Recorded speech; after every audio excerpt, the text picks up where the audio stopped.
Hello, welcome. Hannah here from Kombucha Kamp, the Kombucha Mamma.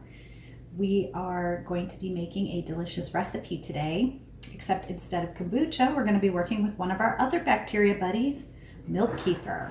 So here under this dual cover, I have some of my beautiful milk kefirs.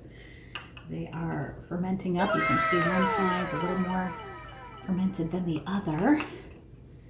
And this is delicious, rich, healthy, nutrient-dense milk kefir. It's one of my favorite ferments other than kombucha because it just can do so much to help repopulate the gut, help give you nutrients you need, and really make you feel good. Now, kefir that you make at home, milk kefir that you make at home, and you can call it kefir, kefir. I think kefir is the original way in which it's pronounced, but we don't tend to put stress on the last syllable in English, so it's been Americanized to kefir. But kefir is a dairy ferment, so this is something that we put into milk. It consumes lactose, which is milk sugar, and so kefir is something we can use to take pasteurized milk, which normally is something that can be allergenic to our bodies because it's lacking the bacteria that can process the lactose, and make it something easier for our bodies to digest, to absorb, to extract those nutrients from. And so I really love working with milk kefir. It's super versatile, but unlike the milk kefir you find at the store, which often has stabilizers and thickeners and sugars added to it to make it more palatable for an American type of palate, when you're working with your own milk kefir at home, you get to customize the flavor profile. So what that means is if you like a mellower kefir flavor, then you want to harvest it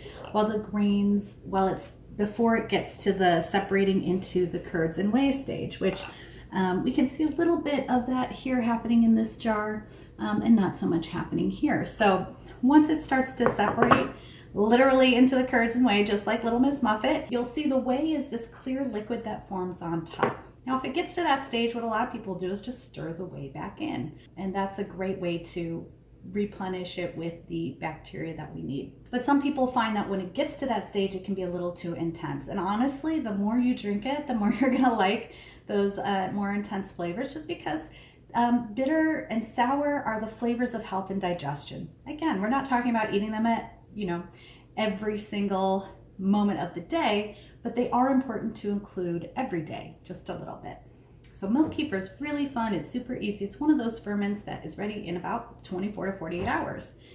It's also a ferment that does like to be used on a regular basis. While we can park our kefir grains in the fridge for a period of time, if we leave them there too long, sometimes they just get too exhausted and aren't able to get back up and running.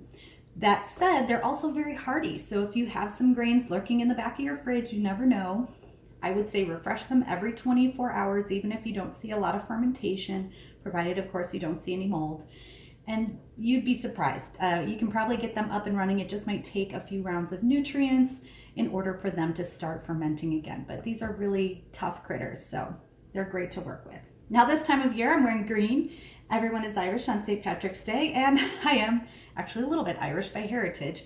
I don't know if you can see, but I do have naturally reddish highlights. Whether that's from my Irish side, I don't really know. But that said, also being from Chicago, everybody's Irish on St. Patrick's Day. Although normally we're thinking of going out to the bars and drinking and having beer and dyeing the river green. At least that's what we used to do in Chicago. One of the other things that would often come around this time of year, fast food is always trying to entice people in. They often have special foods and things they'll offer. And one of those things happened to be a Shamrock Shake. And so if you grew up excited about that Shamrock Shake showing up, and these days, that shake is full of all kinds of ingredients that really aren't that great for you. You can check out the blog post at kombuchakamp.com for more details on that. And so this is our healthier version of that. And so we're calling it a Peppermint Mint Kefir Shake. And it's super easy to make. Now, I have prepared some ingredients in advance, and you'll see the recipe for those there. These are our little peppermint ice cubes. And so I feel like the best way to infuse the peppermint without ending up with a very runny milkshake at the end is to freeze them. And so I've long steeped some peppermint tea, and this time I put them into my little heart-shaped molds, but you can use regular ice cube trays. And so we're gonna add some of these. So 6 peppermint ice cubes is what goes in here. These are gonna add a really powerful mint flavor, but as you can see, they're not very green. So we'll deal with that in a little bit. We also have a ripe banana. Now my bananas were on the edge, and so I stuck them in the freezer. This one has been defrosting, but if you wanted extra, slushiness or cold beverage, then you could leave your banana frozen. In this case, it is now a lovely texture as I remove the skin of the banana. Here we go.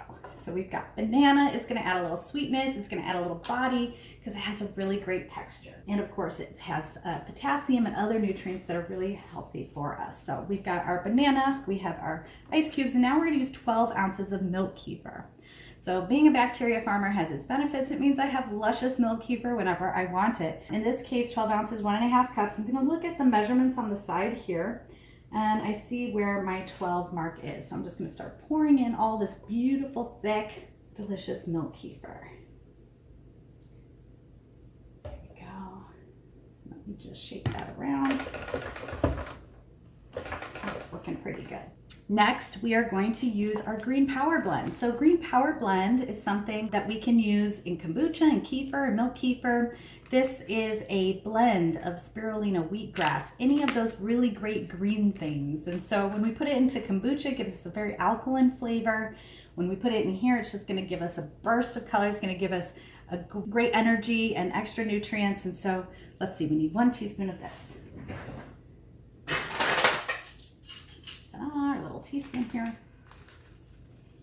And of course you can do more or less based on your own taste preference, but adding a little bit of this to your milk kefir shake, and honestly you can make a kefir shake every morning. It's a great way to start the day. Talk about energy, nutrients, protein, it's got everything. We like raw honey because it still has the microbes and the bacteria present.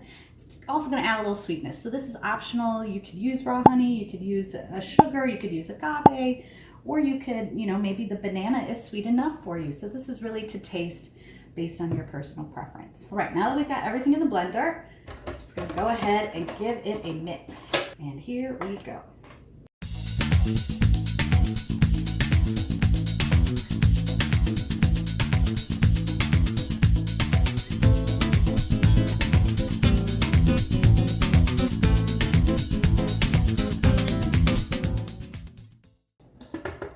There's a little honey on the side. I'm just gonna take my handy spatula, push that. Oh my gosh, it smells so good. I can smell the banana, the milk kefir, and the honey, and it has this beautiful color. It tastes really good. All right, one more little zhuzh here. Perfect. I'm ready to put it into my glass. Actually, I'm gonna leave this on. There we go. And that was it. It's super easy. And you can try this with all different kinds of fruits and vegetables. Some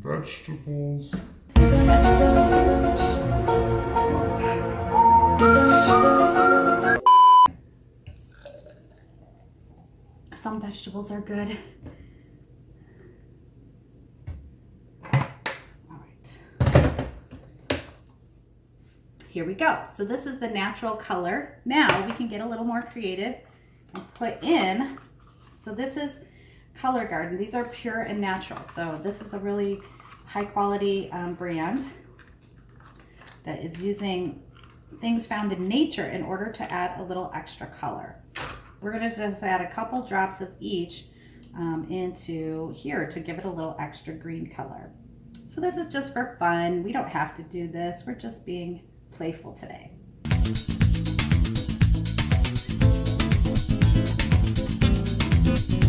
Go. Now I'm just going to take my stainless steel straw here and make some magic.